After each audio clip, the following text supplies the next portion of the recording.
bonjour et bienvenue à cette célébration. La parole de Dieu que nous entendrons en ce jour est une parole qui résonne dans notre cœur et dans notre vie. Elle indique la route à suivre. Elle est le moteur de nos engagements. Ensemble, rendons grâce à Dieu pour sa parole de vie et soyons attentifs à son appel. Je vous invite à vous lever.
Au nom du Père, et du Fils, et du Saint-Esprit, que Dieu le Père, dont la parole est source de vie, vous accorde sa grâce et sa paix. Béni soit Dieu, maintenant et toujours.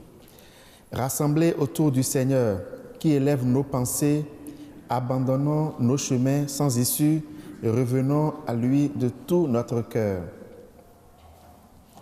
Seigneur Jésus, sans cesse, tu te laisses trouver. Prends pitié de nous. Ô Christ, sans te lasser, tu nous ouvres le chemin. Prends pitié de nous.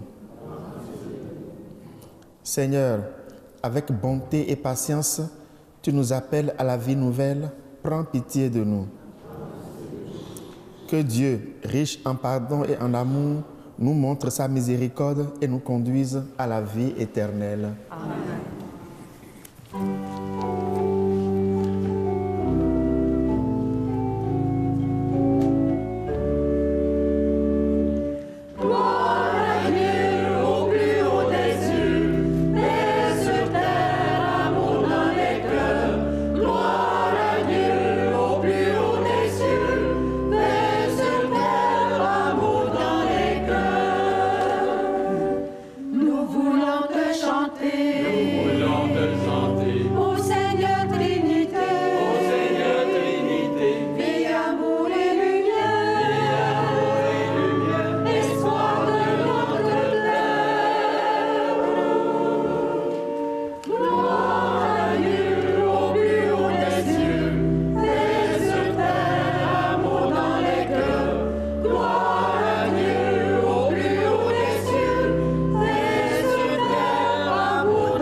Prions le Seigneur.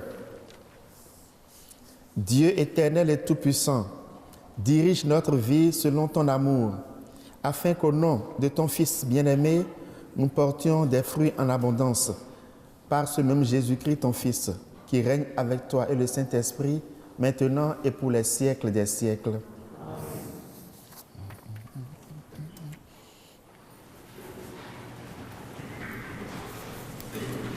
Lecture du livre de Noémie. En ces jours-là, le prêtre Esdras apporta le livre de la loi en présence de l'Assemblée, composé des hommes de femmes et de tous les enfants en âge de comprendre. C'était le premier jour du 7e mois. Esdras, tourné vers la place de la Porte des Eaux, fit la lecture de ce livre. Depuis le lever du jour jusqu'au midi, en présence des hommes, de femmes et des enfants en âge de comprendre, tout le peuple écoutait la lecture de la loi. Le scribe Esdras se tenait sur une tribune de bois construite tout exprès. Esdras ouvrit le livre. Tout le peuple le voyait, car il dominait l'assemblée. Quand il ouvrit le livre, tout le monde se mit debout. Alors Esdras bénit le Seigneur, le Dieu très grand, et tout le peuple, levant les mains, répondit « Amen, Amen ». Puis ils s'inclinèrent et se prosternèrent devant le Seigneur, le visage contre terre. Esdras lisait un passage dans le livre de la loi de Dieu, puis les Lévites traduisaient, donnaient le sens et l'on pouvait comprendre. Noémie le gouverneur, Esdras qui était prêtre et scribe, et les Lévites qui donnaient les explications dirent à tout le peuple: ce jour est consacré au Seigneur notre Dieu. Ne prenez pas le deuil, ne pleurez pas. Car il pleurait tout en entendant les paroles de la loi. Esdras leur dit encore: allez, mangez des viandes savoureuses, buvez des boissons aromatisées, et envoyez une part à celui qui n'a rien de prêt. Car ce jour est consacré à notre Dieu. Ne vous affligez pas, la joie du Seigneur est votre rempart. Parole du Seigneur.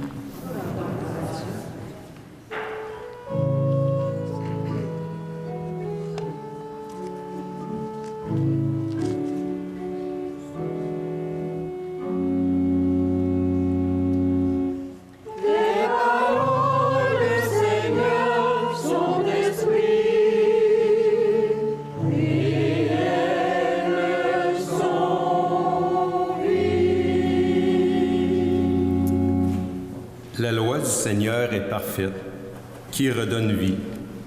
La charte du Seigneur est sûre, qui rend sages les simples.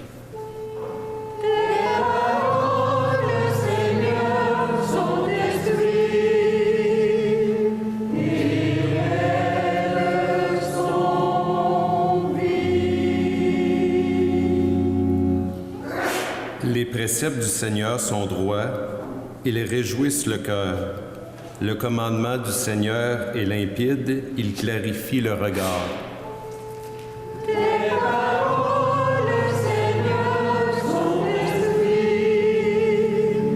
et elles sont vie. La crainte qu'il inspire est pure, elle est là pour toujours. Les décisions du Seigneur sont justes et vraiment équitables. Tes paroles, Seigneur, sont esprits, et elles sont vie. Accueille les paroles de ma bouche, le murmure de mon cœur, qu'ils parviennent devant toi, Seigneur, mon rocher, mon défenseur.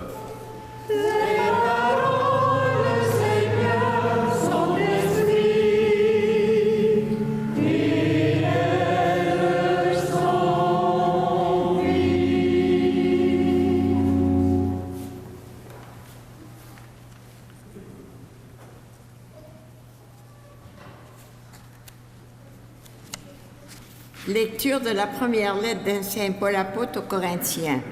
Frères et sœurs, prenons une comparaison. Le corps ne fait qu'un, et pourtant, il y a plusieurs membres, et tous les membres, malgré leur nombre, ne forment qu'un seul corps. Il en est ainsi pour le Christ. C'est dans un unique esprit, en effet, que nous tous, Juifs ou païens, esclaves ou hommes libres, nous avons été baptisés pour former un seul corps. Tous, nous avons été désaltérés par un unique esprit. Le corps humain se compose non pas d'un seul, mais de plusieurs membres. Or, vous êtes corps du Christ et chacun, pour votre part, vous êtes membre de ce corps. Parole du Seigneur.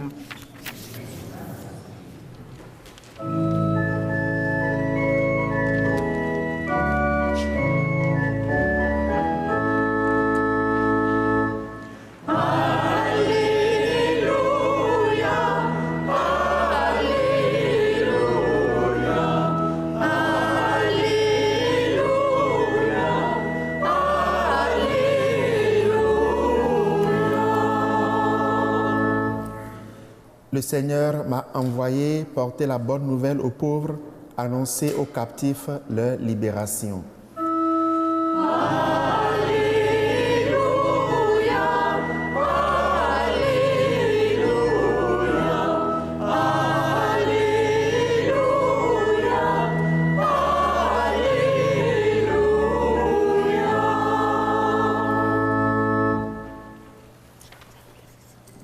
Le Seigneur soit avec vous. Évangile de Jésus-Christ selon saint Luc.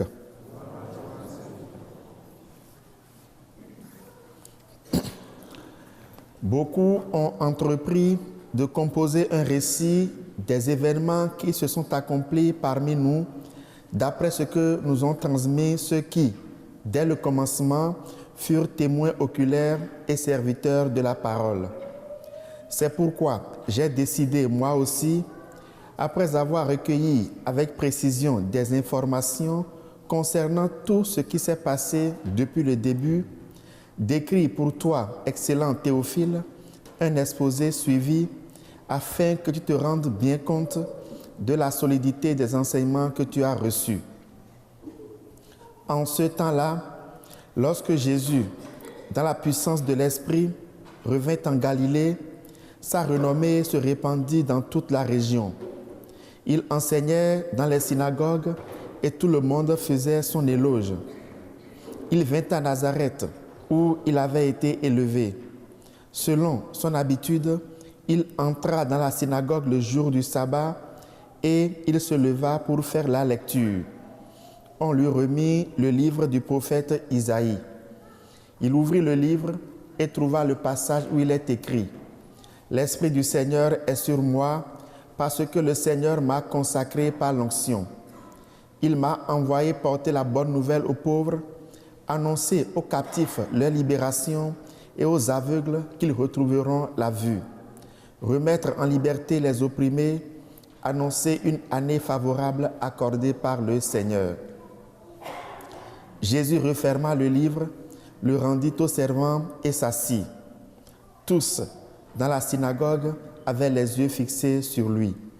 Alors, il se mit à leur dire: « Aujourd'hui s'accomplit ce message, ce passage de l'Évangile que vous venez d'entendre. » Acclamons la parole de Dieu en chantant.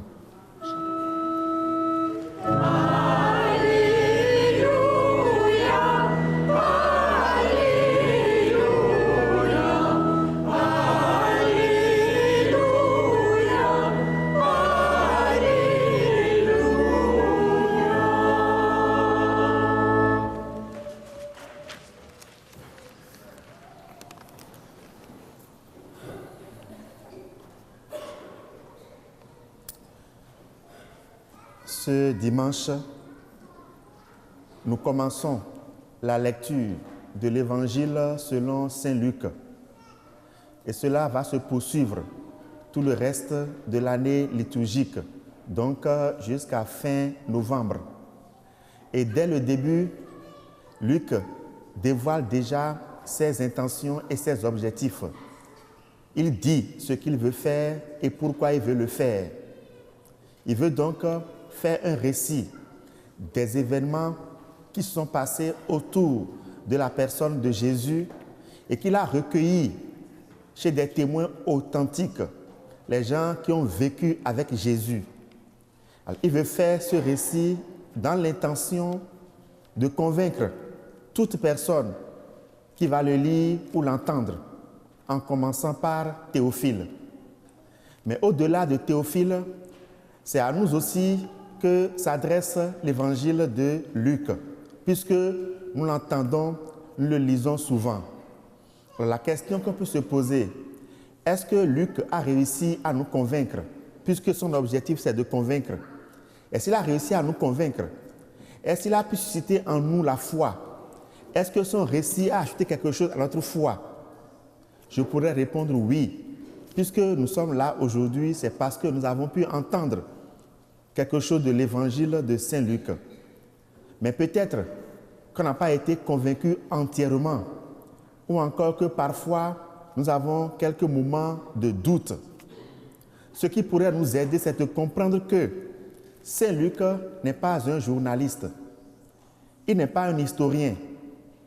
Donc ce n'est pas un journal qu'il a écrit qu'on prend, on feuillette, on choisit les parties qui nous intéressent, comme la partie humour, l'éditorial, et puis on lit, on jette à la poubelle, on attend un journal pour le lendemain. Ce n'est pas ça qu'il a écrit.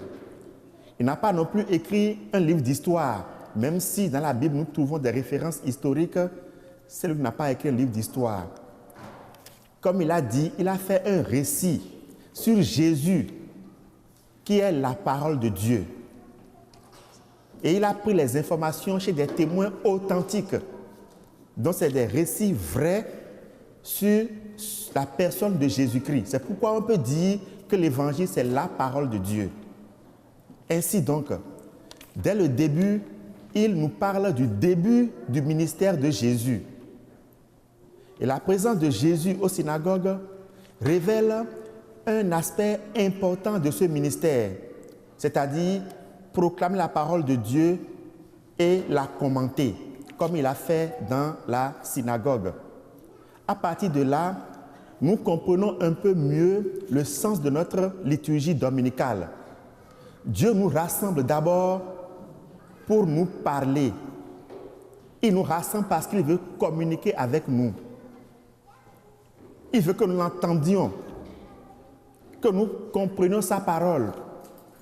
Il veut nous parler comme un père, une mère parle à son enfant, comme un fiancé parle à sa promise. Dieu veut communiquer avec nous. Nous comprenons donc par là qu'il n'y a pas d'église, il n'y a pas de communauté chrétienne, il n'y a pas de synagogue sans un rassemblement autour de la parole de Dieu. C'est important.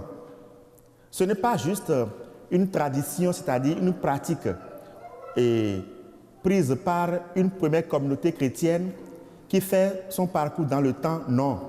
C'est une pratique attestée par Jésus lui-même, puisqu'on l'a vu à la synagogue. Il a proclamé la parole de Dieu, il a commenté. Donc ces textes d'aujourd'hui nous permettent de saisir l'importance, la place de la lecture de la parole au cœur de nos célébrations eucharistiques. Dieu nous rassemble d'abord pour que nous puissions entendre sa parole. Il y a certaines personnes qui se disent, bon, tous les dimanches, entendre Dieu, les mêmes paroles, ça fatigue. Est-ce qu'on peut être fatigué d'entendre son père ou sa mère? Et la parole que Dieu nous donne, chaque jour, a quelque chose de nouveau. Nous devons donc prendre conscience que se rassembler pour écouter la parole de Dieu, c'est un acte essentiel de foi sur notre chemin. C'est très important pour le chrétien d'être ensemble avec ses frères pour entendre Dieu notre Père. Et dans le livre de Esdras, Néhémie dit que Dieu a rassemblé son peuple comme un seul homme. Comme un seul homme. Et dans la deuxième lecture, Saint Paul nous fait méditer sur le corps du Christ et sa diversité. Vous voyez que les deux lectures vont dans le même sens. Dieu nous rassemble comme un seul homme. Nous sommes le corps du Christ. Nous avons donc à nous arrêter sur ces deux textes pour nous regarder comme une communauté unie avec ses diversités. Nous sommes différents par l'âge, par le genre, par nos expériences personnelles du Christ, par quoi encore, par nos cultures. Nous sommes tellement différents. mais nous formons un seul corps. Et chacun a sa place. C'est vrai qu'il y a des places définies par des fonctions. Les apôtres, les prophètes, les docteurs et autres. Mais il y a des places qui sont liées au fait que nous existons simplement comme membres du corps du Christ. Alors chacun a sa place dans l'Église.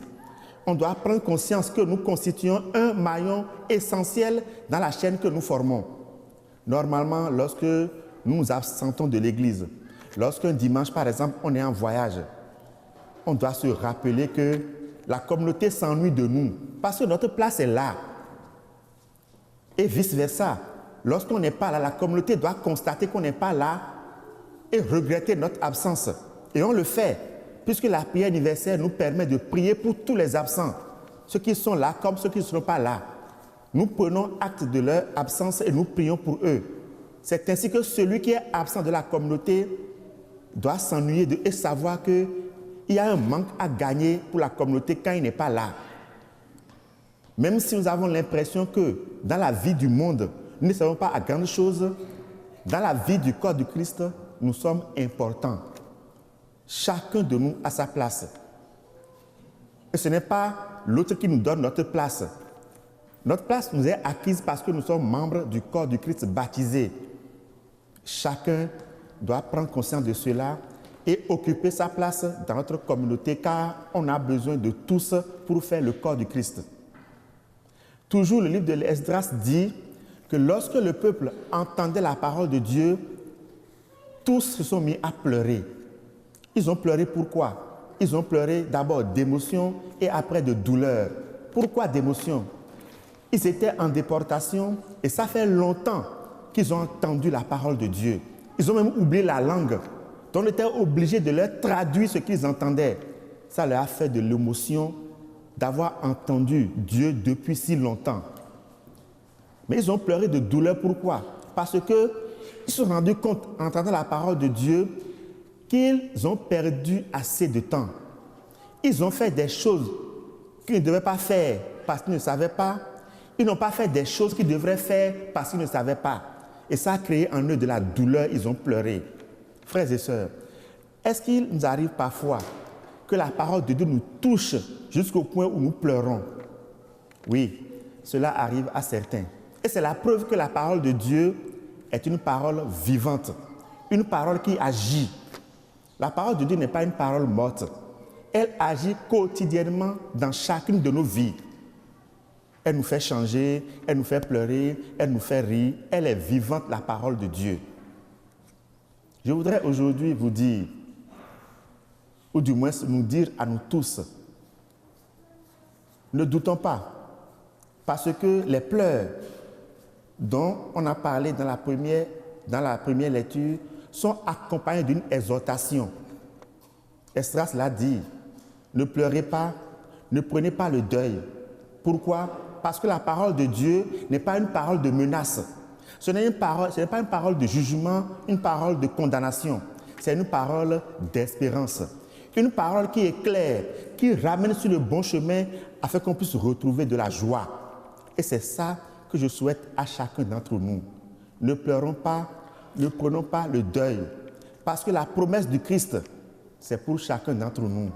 La paix, la joie et la libération qu'il a annoncée dans l'Évangile, c'est également pour chacun de nous. Et ça prend effet aujourd'hui parce que Dieu, il parle toujours au présent. Le Seigneur soit avec vous.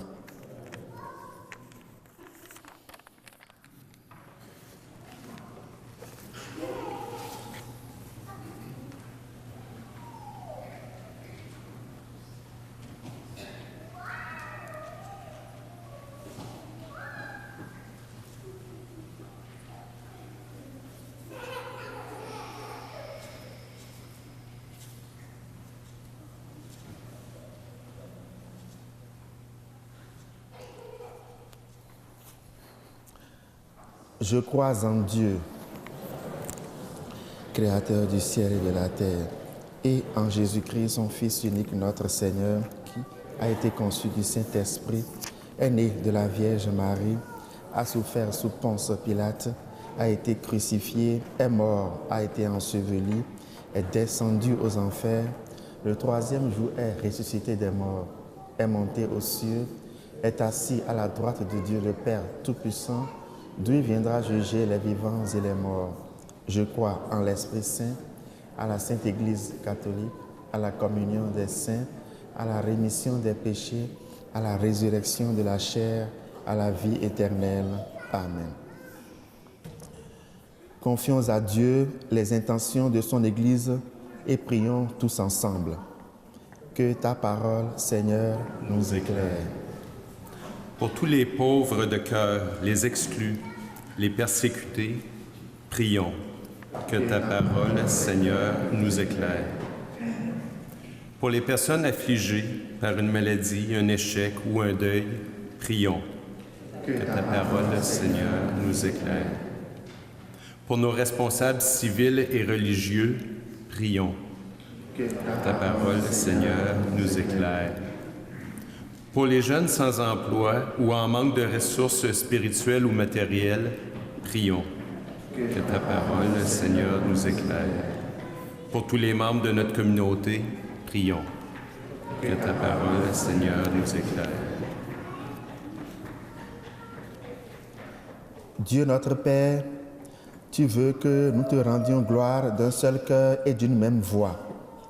Accorde-nous de demeurer présents et présentes à notre prochain dans le besoin. Nous te le demandons en toute confiance par Jésus-Christ, qui vit avec toi et le Saint-Esprit, maintenant et pour les siècles des siècles.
Prions ensemble au moment d'offrir le sacrifice de toute l'Église.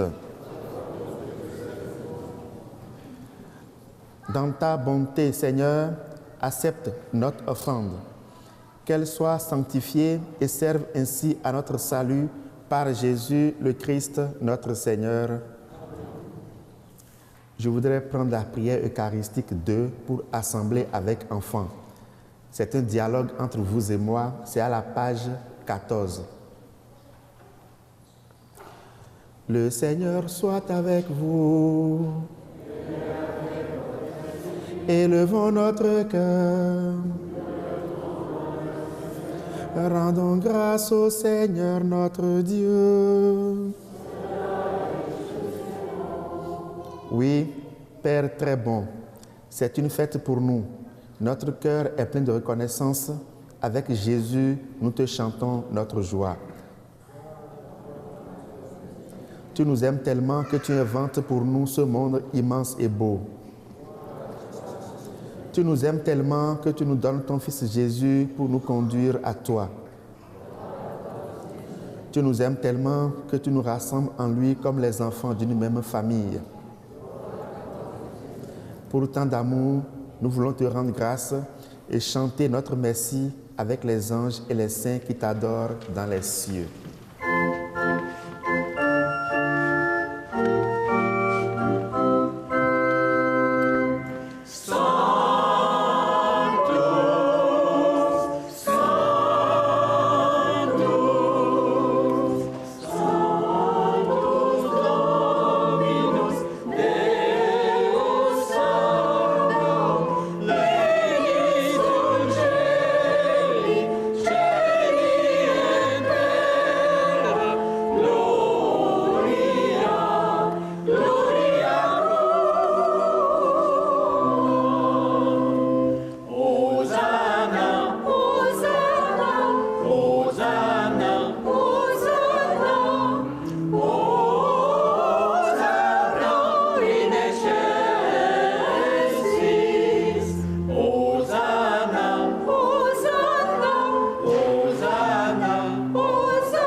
Oui, béni soit Jésus ton envoyé, l'ami des petits et des pauvres.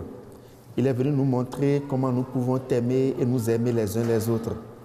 Il est venu arracher du cœur des humains le mal qui empêche l'amitié, la haine qui empêche d'être heureux. Il a promis que l'Esprit Saint serait avec nous chaque jour pour que nous vivions de ta vie. Béni soit celui qui vient au nom du Seigneur. Hosanna au plus haut des cieux.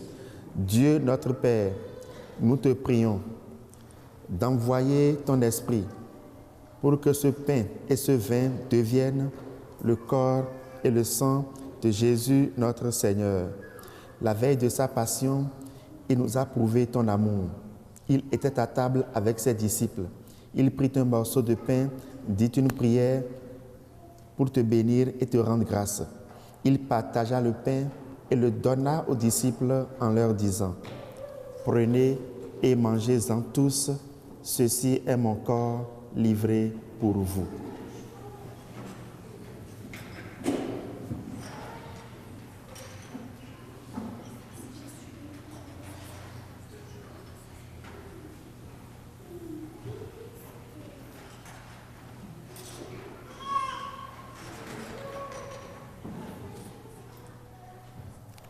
Il prit ensuite une coupe remplie de vin, dit encore une prière pour te rendre grâce.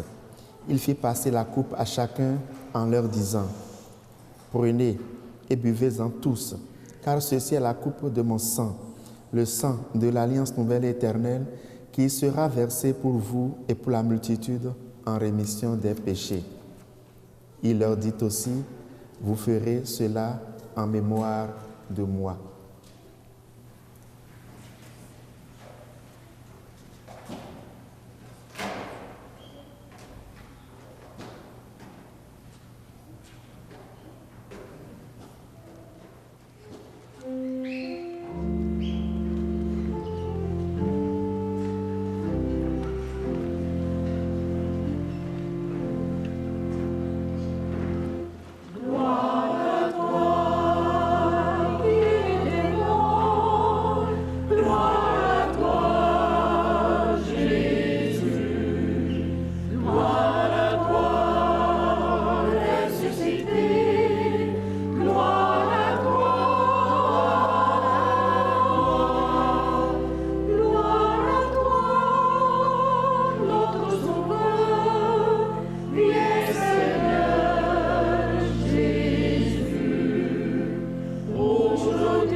rappelons ici, Père très bon, la mort et la résurrection de Jésus, le Sauveur du monde. Il s'est donné lui-même entre nos mains pour être maintenant notre offrande et nous attirer vers toi. À toi nos cœurs, à toi nos chants, nos actions de grâce. Exauce-nous, Seigneur notre Dieu. Donne ton esprit d'amour à ceux et celles qui partagent ce repas. Qu'ils soient de plus en plus unis dans ton Église avec le pape François, notre évêque Noël, les autres évêques et tous ceux et celles qui travaillent pour ton peuple. Un seul corps. N'oublie pas ceux que nous aimons, nos parents, nos amis, tous ceux qui nous font du bien et ceux que nous n'aimons pas assez. Souviens-toi de ceux qui sont morts, en particulier de Eva et Arthur Séguin, de Monsieur et Madame Armand Robillard, de Maurice Terrien, dont c'est le 2e anniversaire de décès. Souviens-toi des défunts de chacune de nos familles. Accueille-les avec amour dans ta maison. Un seul corps. Rassemble-nous un jour près de toi avec la Vierge Marie, la Mère du Christ et notre Mère, pour la grande fête du ciel dans ton royaume. Alors, tous les amis de Jésus le Christ, notre Seigneur, pourront te chanter sans fin. Par lui, avec lui et en lui, à toi, Dieu le Père Tout-Puissant, dans l'unité du Saint-Esprit, tout honneur et toute gloire pour les siècles des siècles. Unis dans le même esprit, reprenons ensemble la prière que nous avons reçue du Sauveur. Notre Père qui es aux cieux, que ton nom soit sanctifié, que ton règne vienne, que ta volonté soit faite sur la terre comme au ciel. Donne-nous aujourd'hui notre pain de ce jour. Pardonne-nous nos offenses, comme nous pardonnons aussi à ceux qui nous ont offensés, et ne nous laisse pas entrer en tentation, mais délivre-nous du mal. Délivre-nous de tout mal, Seigneur, et donne la paix à notre temps. Par ta miséricorde, libère-nous du péché. Rends-nous forts devant les épreuves. En cette initiation, le bonheur que tu promets et l'avènement de Jésus-Christ, notre Sauveur.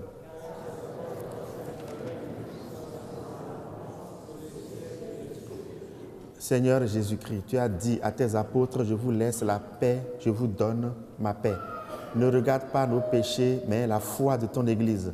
Pour que ta volonté s'accomplisse, donne-lui toujours cette paix et conduis-la vers l'unité parfaite, toi qui règnes pour les siècles des siècles. Que la paix du Seigneur soit toujours avec vous. Dans la charité du Christ, donnons-nous un signe de paix. La paix du Christ.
Heureux sommes-nous d'être invités au repas du Seigneur.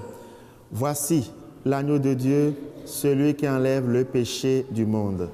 Seigneur, je ne suis pas digne de te recevoir, mais dis seulement une parole et je serai. Le corps et le sang du Christ nous gardent pour la vie éternelle. Amen.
a parlé notre langage, et les gens simples ont compris. Dans la beauté de tes images, la vérité de ton esprit, tu es venu comme un des nôtres, et nous n'en croyons pas nos yeux. Tu es venu comme un des nôtres, visage d'homme auprès de Dieu.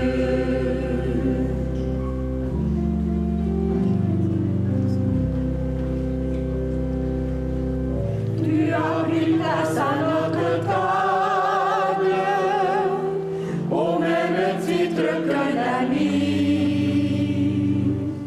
Entre démunis et notables, entre pécheurs et repentis, tu es venu comme un des nôtres, et nous n'en croyons pas nos yeux. Tu es venu comme un des nôtres, visage d'homme auprès de Dieu.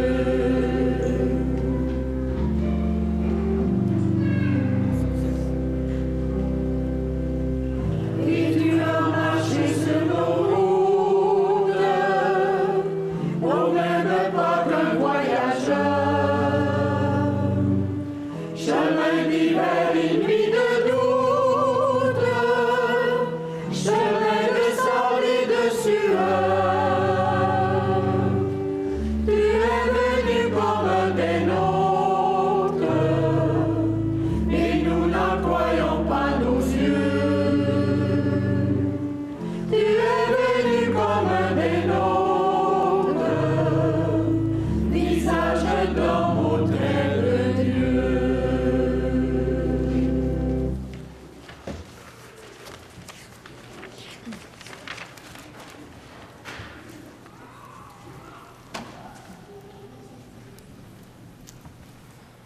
Alors, quelques nouvelles.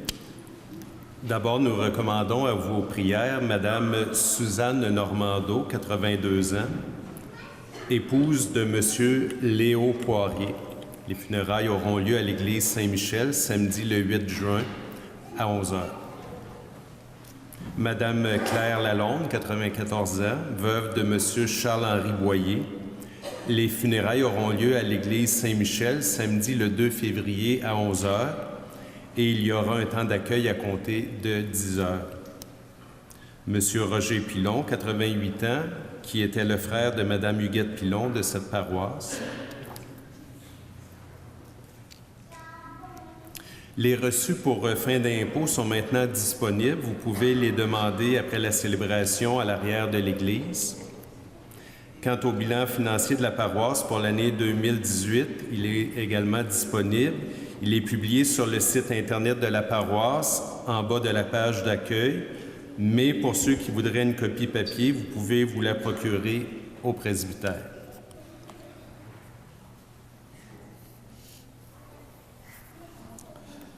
Je voudrais, au nom de toute la communauté, dire nos sympathies à Léo Poirier, qui a perdu son épouse, et à Huguette Pilon, qui a perdu son frère.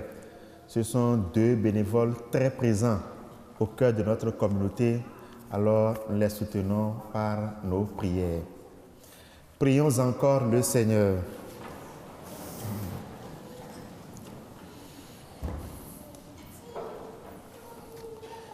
Permets, nous t'en prions, Dieu Tout-Puissant, qu'ayant reçu de toi la grâce d'une nouvelle vie, nous puissions nous en émerveiller toujours par Jésus le Christ, notre Seigneur. Le Seigneur soit avec vous et que Dieu Tout-Puissant vous bénisse, le Père, le Fils et le Saint-Esprit. Allez dans la paix du Christ. Bon dimanche à vous. Merci, merci beaucoup. Merci. Quand la lumière, la vie jaillira,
Alors, qu'est-ce qu'a fait Liébert pour nous également?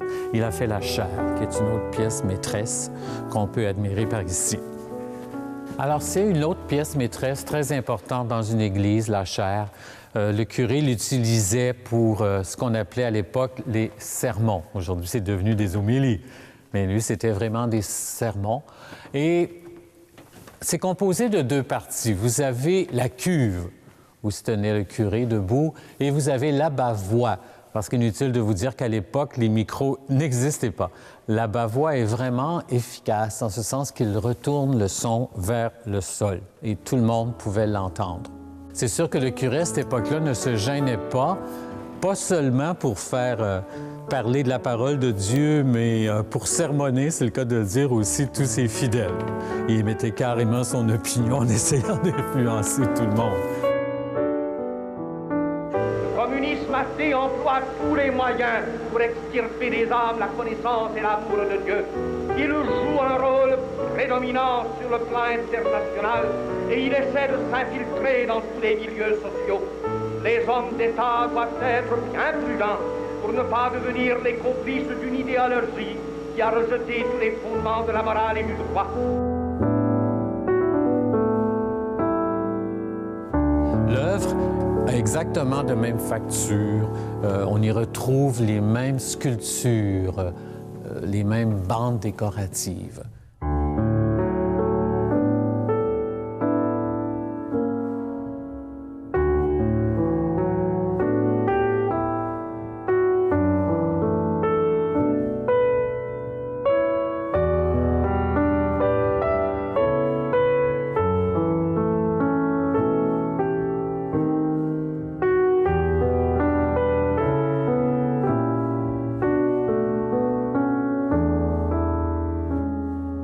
On ne l'utilise plus, sauf une fois par année au seigneurial.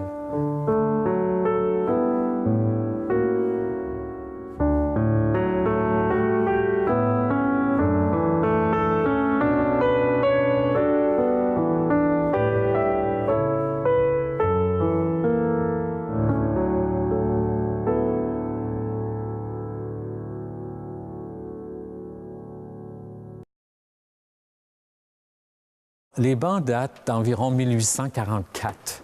Et à cette époque-là, c'est sûr que le chauffage, c'était pas comme aujourd'hui. Alors, ça devait être un chauffage minimum. Alors, c'est pour ça qu'ils sont un peu élevés du sol. Même, quand on est de taille normale, on a tous devenu plus grands, les pieds ne touchent presque pas à terre. Si on est plus petit, c'est pire. C'est pour le froid, c'est contre le froid.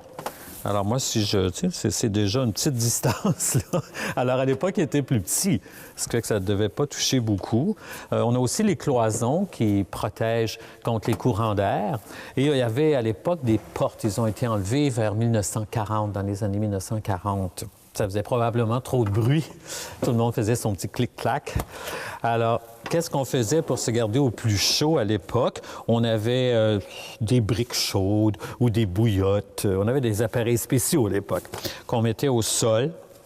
On prenait sa grande couverture. On pouvait emmener notre couverture de carriole en hiver, et on s'abriait avec ça. Fermer la porte. Alors, on avait un minimum de chaleur.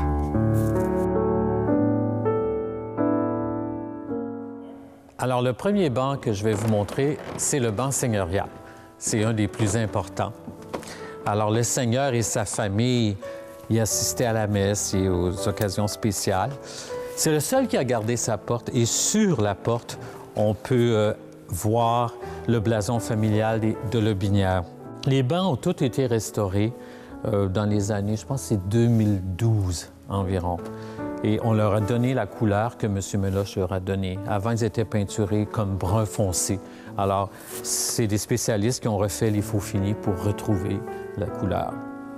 Alors, ce banc-là est plus grand, naturellement. Et habituellement, par respect, personne ne s'assoit là, sauf les descendants des seigneurs. Il y en a encore. Alors, la famille seigneuriale nous a dit à un certain moment donné que le banc seigneurial n'était pas dans cette position-là. Il était retourné.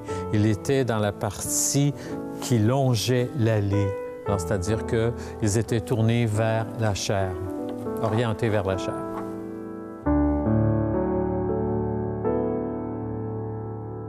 Et on a aussi un autre banc. Aujourd'hui, on l'emploie un peu à la projection, là. Ce banc-là a une place. C'est le banc du chef de milice.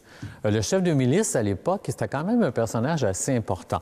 Vu qu'on n'avait pas tous les militaires, le chef de milice du village était quand même l'autorité. Alors, il avait son banc à lui, ici, en avant, près du Seigneur. On en compte un autre aussi, juste de l'autre côté.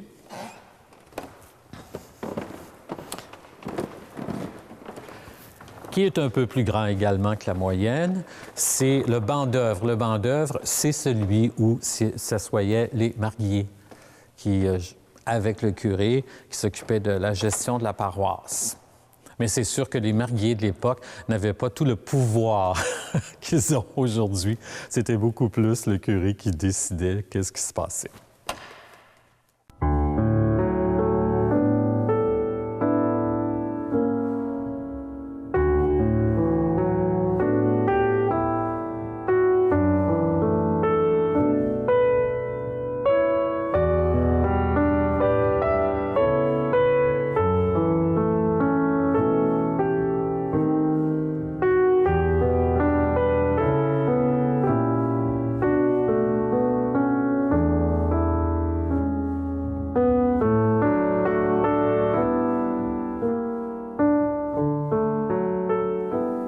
Nous sommes au jubé, deuxième jubé, au niveau 3, si on veut. Alors, on peut admirer ici la corniche. On peut voir les détails, c'est un petit peu plus bas. Alors, ce sont toutes des bandes qui sont sculptées. Et vous avez des mortillons ici. Et c'est soutenu par une feuille comme ça. Très joli. Et c'est répétitif. C'est fait à base de noyer tendre que les paroissiens avaient coupé 1 an au précédent. Et c'est l'œuvre de Louis Quévillon, qui a travaillé ici de 1803 à 1805. Alors, c'est sa première œuvre pour nous, 1803.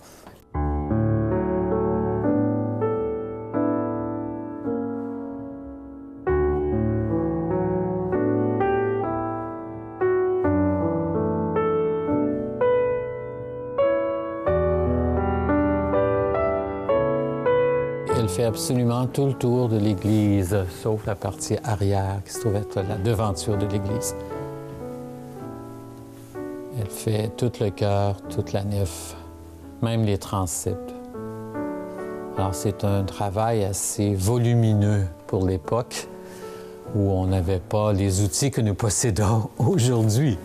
Tout était fait avec des outils beaucoup plus rudimentaires. Pas nécessairement moins spécialisés, parce qu'on était inventif, mais pas avec l'énergie que nous consommons aujourd'hui.